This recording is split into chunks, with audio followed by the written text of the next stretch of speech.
antiguamente. Se Sí. sembraba el lino y luego se lo arreglaba y luego a hilar por ahí. Pero vamos, ¿cuántos años ahora? Ahora 60 años. Sí. Vamos, Ya hace muchísimos años. 60 años no, porque mi madre ha hilado, mi madre ha... Lo ha hecho, lo ha Sí. hecho. Hay que hacerlo a mano todo cuesta. Porque había que escalarlo así, luego, claro, como no había maquinario, ahora ya lo harán todo Lo con hacían las todo a manos. mano, lo tenían que meter en el río no sé cuántos días y que machacarlo, luego hilarlo. No, yo no sé. Yo no lo he hecho nunca tampoco. Lo he visto un año mi cuñada María, ¿te acuerdas? Lo sembró en el Andrinal.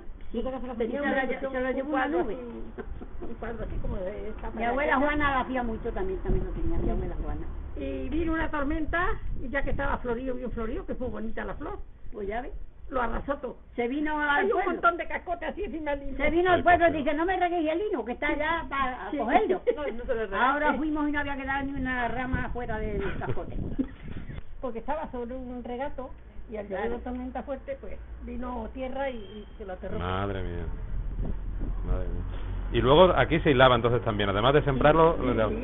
¿Pero qué lo hilaba cualquiera o había gente que se dedicaba a ello? No, Cada uno pasaba. Cada uno lo pasaba suyo, para ¿no? uno y hacía sábana y hacía las Hacían canastas costales, hombre, hacían de todo. de lino, de esos de lino. Costales para el grano, que se sembraba entonces mucho grano. Ujú. Y hacían eso.